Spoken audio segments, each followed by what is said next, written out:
Assalamualaikum warahmatullahi wabarakatuh.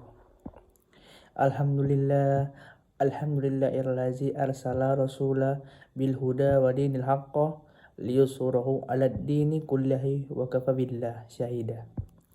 Asyhadu an la ilaha illallah wahdahu la syarikalah wa asyhadu anna Muhammadan abduhu wa rasuluh.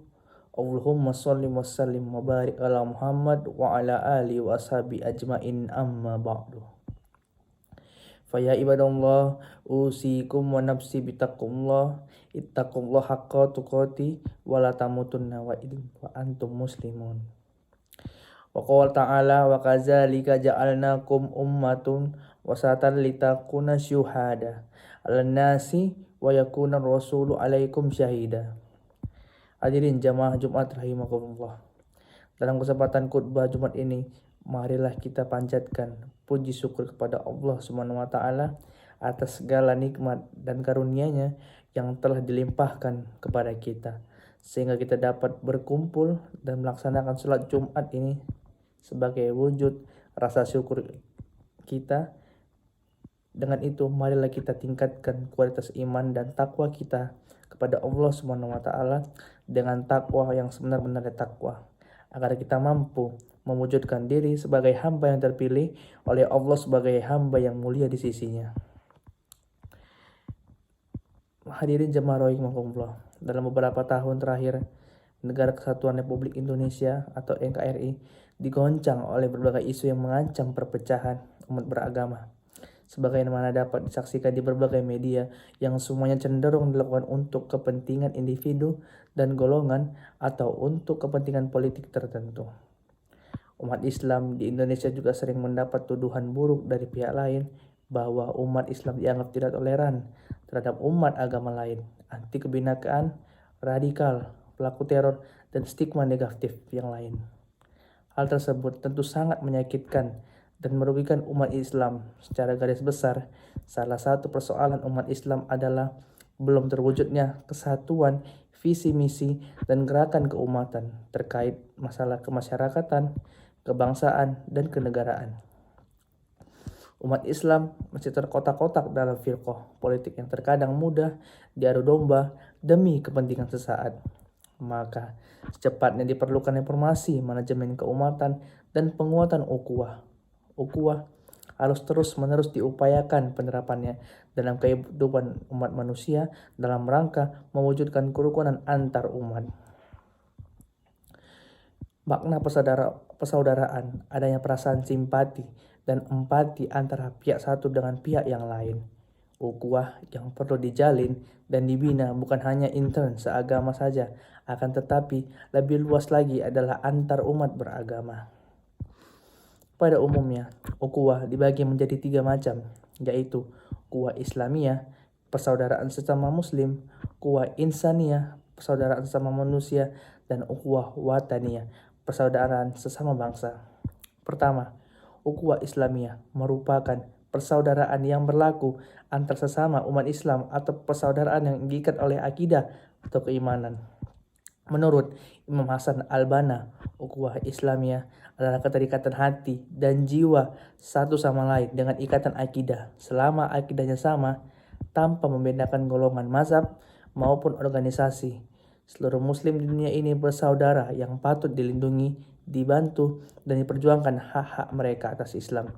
Dalam Al-Quran surat Al-Hujurat ayat 10 disebutkan yang artinya, sesungguhnya orang-orang yang beriman itu adalah saudara. Oleh karena itu, peraratlah simpul persaudaraan di antara kamu dan bertakwalah kepada Allah. Mudah-mudahan kamu mendapatkan rahmat-Nya. Ayat tersebut menjelaskan bahwa sesama orang beriman adalah bersaudara, walaupun tidak ada ikatan darah, persaudaraan yang dilandasi atas dasar iman yang sama kepada Allah Azza wa Jalla. Sebagai jalinan persaudaraan di antara sesama umat Islam, pada ayat lain Allah Subhanahu wa taala berfirman, Ingatlah akan nikmat Allah kepadamu ketika kamu dahulu masa jahiliyah bermusuh-musuhan, maka Allah mempersatukan hatimu, lalu menjadikanlah kamu karena nikmat Allah orang-orang yang bersaudara, dan kamu telah berada di tepi jurang neraka, lalu Allah menyelamatkan kamu daripadanya. Quran Surah Ali Imran ayat 103. Landasan utama untuk persatuan persaudaraan umat Islam ialah persamaan, kepercayaan atau akidah. Namun, demikian tidak dipungkiri bahwa sesama akidah pun sering terjadi perbedaan.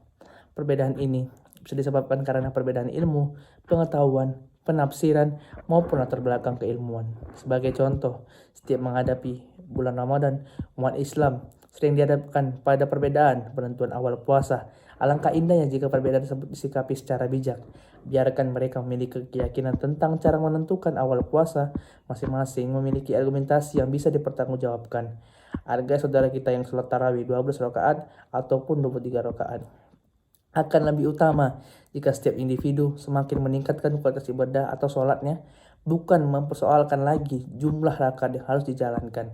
Perbedaan pendapat di antara saudara muslim jangan dijadikan sebagai alat pemusuhan, tetapi sebagai sarana untuk menambah ilmu pengetahuan. Jika perbedaan pendapat di antara saudara muslim dianggap sebagai musuh, pada akhirnya mengancam ukhuwah Islamiyah yang akhirnya dapat melumpuhkan kerukunan dan keutuhan negara kesatuan Republik Indonesia. Hakikat ukhuwah Islamiyah termaktub dalam Al-Quran surah Ali Imran terus 3 yang artinya, dan berpeganglah kamu semuanya kepada tali agama Allah dan janganlah kamu bercerai-berai dan ingatlah akan nikmat Allah kepadamu ketika dahulu masa lihaja bermusuh-musuhan. Maka Allah mempersatukan hatimu lalu menjadi kamu karena nikmat Allah orang-orang yang telah bersaudara dan kamu telah berada di tepi jurang neraka. Lalu Allah menyelamatkan kamu daripadanya. Demikian Allah menenangkan ayat-ayatnya kepadamu agar kamu mendapat petunjuk.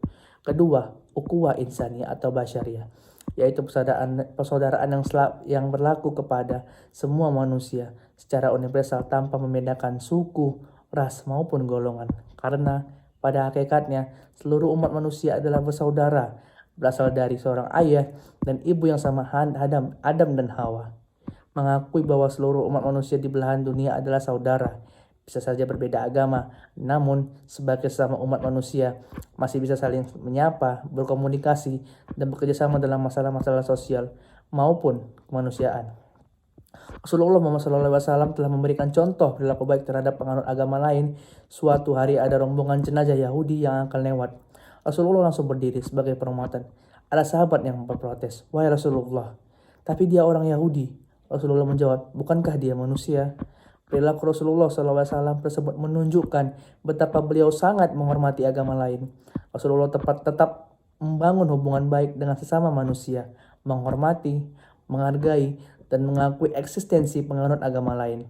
Sebagai makhluk Allah, jawaban Rasulullah tersebut melahirkan satu sikap indah untuk berlapang dada dengan orang yang berbeda keyakinan. Ketiga, ukhuwah wataniyah wa nasab, yaitu persaudaraan dalam keturunan dan kebangsaan, atau dengan kata lain, persaudaraan atas dasar kebangsaan. Golongan, agama, suku, warna kulit, adat istiadat, dan aspek-aspek lainnya dalam arti perwujudan kerukunan umat beragama dalam masyarakat sebangsa dan setanah air. Untuk dapat mewujudkan ukhuwah wataniyah dibutuhkan usaha kerja keras dan bekerjasama dari berbagai pihak, mencakup masyarakat biasa hingga para petinggi negara, dengan saling menjaga kerukunan antar umat beragama, menghargai dan menghormati perbedaan yang ada di Indonesia untuk menjunjung tinggi martabat bangsa di mata dunia. Ukhuwah juga merupakan anugerah serta nikmat yang agung dan mahal dari Allah yang diberikan kepada hambanya yang mukmin. Allah berfirman, "Waskuru nikmatallahi alaikum iskuntum a'da fallawaina qulubikum washabutu binikmati ikhwana wa kuntum ala syafa hofrati minan nari fasakum mamunaha." Dan ingatlah nikmat Allah kepadamu ketika kamu dahulu masa jahiliyah bermusuhan, lalu Allah mempersatukan hatimu sehingga dengan karunia-Nya kamu menjadikan saudara, sedangkan itu kamu berada di tepi jurang neraka, lalu Allah menyelamatkan kamu dari sana.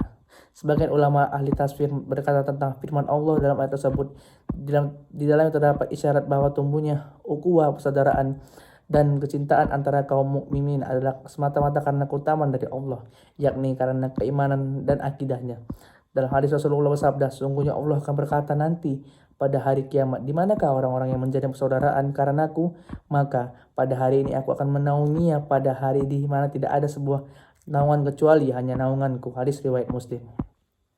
Untuk merealisasikan perintah Allah dalam memperbaiki hubungan persaudaraan ini, Rasulullah memberikan tips kepada kita dalam sebuah hadis yang diriwayatkan dari Ibnu Umar. Rasulullah bersabda, seorang muslim itu adalah saudara muslim lainnya.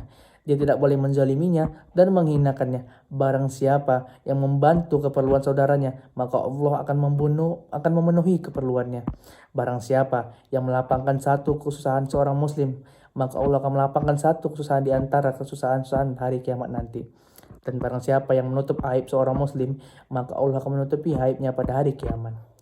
Perhatikanlah, seluruh sikap dan akhlak mulia dalam Islam selalu diikatkan dengan keberadaannya sebagai muslim yang merupakan ikatan akidah. Bahkan Islam menjadikan ikatan ukhuwah atau persaudaraan dalam akidah menjadi ikatan yang lebih kuat dibandingkan dengan ikatan persaudaraan keluarga. Islam mengukurkan ikatan persaudaraan keluarga saat akidah dan keimanan telah berganti dengan akidah yang kufur kepada Allah. Dan inilah asal mengapa Allah memutuskan hubungan persaudaraan keluarga jika ada keluarga yang berpindah agama dan memiliki keyakinan kepada selain kepada Allah.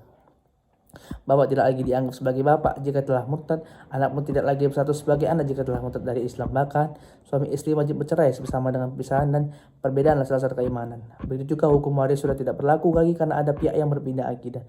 Dan masih banyak hukum atau aturan Islam yang berlaku pada keluarga menjadi berubah apabila salah seorang anggota yang murtad atau berpindah agama. Jadi untuk membangun ukhuwah bukan dengan mengorbankan akidah, tapi justru akidah menjadi nilai persamaan yang mengikat persaudaraan sejati. Jadi ukhuwah atau persaudaraan antar sesama muslim dan muslim sangat berperan pada membangun persaudaraan Islam. Rasulullah tetap memberikan perhatian khusus terhadap masalah ini. Saat beliau tiba di kota Madinah pada waktu hijrah, hal pertama yang beliau lakukan adalah mempersaudarakan sama mukmin dari kalangan Muhajirin dan Ansor. Peristiwa ini seakan memberi isyarat kepada kaum muslimin bahwa pembangunan ukhuwah Islamiyah dalam membangun masyarakat Islami. Kehidupan kaum muslimin akan sangat indah jika terwujud sangat membangun ukhuwah dan mendahulukan kepentingan saudaranya di atas sendiri. Semua aktivitas kebaikan akan dilakukan tanpa pamrih. Mereka akan membangun persaudaraan atas dasar semangat akidah, Islam dan iman kepada Allah semata-mata dengan mengabaikan hubungan darah, kebangsaan, dan sejenisnya. Sungguh sangat indah bila dalam masyarakat muslim sikap-sikap sombong, hasad, benci telah memutar hadir hati mereka dan digantikan dengan sikap saling mencintai, menyayangi sesama mereka serta menyukai apa yang disukai oleh orang lain dengan alasan karena kesamaan akidah dan keimanan kepada Allah. Penting yang menjalin tali ukhuwah sering disuarakan oleh banyak pihak di kalangan kaum muslimin, namun di antara mereka sering menyuarakan ukhuwah dengan motivasi yang berbeda-beda. Ada yang motivasi karena keduniaan demi mengumpulkan keuntungan, materi, mendapatkan jabatan, dan lain sebagainya. Padahal pembangunan ukhuwah dalam Islam akan gagal jika tidak berangkat dari motivasi akidah. Bangunan persaudaraan akan rapuh jika landasan yang dipakai bukan dari semangat iman karena Allah. Bahkan ukhuwah sejati mustahil terwujud jika tidak dilandasi dengan niat ikhlas karena Allah. Hal ini sangat mungkin terjadi karena hati manusia memiliki kecenderungan yang berbeda-beda. Persatuan antara kedua suku tersebut adalah berlangsung berpuluh-puluh tahun dan telah banyak memakan korban jiwa serta harta. Kemudian datanglah dinul Islam dan masuklah saya Islam ke dalam hati orang-orang Aus dan Khazraj, dan terwujudlah persaudaraan dan persatuan di bawah naungan Panji Islam sekaligus. Saat ukhuwah dibangun dengan motivasi dunia, maka aturan syar'i pun kurang diperhatikan lagi. Ketika itu hubungan yang dia bangun hanya sebatas karena kepentingan dunia sesaat dan akan hilang ketika kepentingan tersebut telah capai atau gagal dicapai. Sehingga ukhuwah pun akan menjadi buyar. Persaudaraan bisa berubah 180 derajat menjadi musuhan hanya karena masa dikuikkan oleh teman seperjuangan. Karena itu, setiap muslim harus berusaha mewujudkan ukhuwah Islamiyah dengan menjaga nilai-nilai akidah mereka demi tercapainya kebersamaan umat dan kecintaan Allah kepada mereka. Rasulullah menceritakan bahwa ukhuwah yang berlandaskan cinta dan benci karena Allah tanpa pamrih duniawi apapun akan menjadi sebab munculnya kecintaan Allah bagi kaum muslimin. Dalam sebuah riwayat Rasulullah bersabda, ada seorang laki mengunjungi kawannya di kampung lain. Kemudian Allah mengutus malaikat untuk mengintai perjalanannya. Mereka itu mendatanginya lalu berkata, kemana engkau akan pergi? Yang menjawab, saya akan ingin mengunjungi saudaraku di kampung ini. Sama mereka bertanya, apakah ada tamuan yang mesti engkau bayarkan kepadanya? Yang menjawab, tidak, saya mengunjungi tidak lain karena aku mencintai karena Allah. Sang malaikat kemudian mengatakan, sungguhnya aku ini utusan Allah, ingin mengabarkan bahwa Allah telah mencintaimu sebagaimana engkau mencintai orang itu.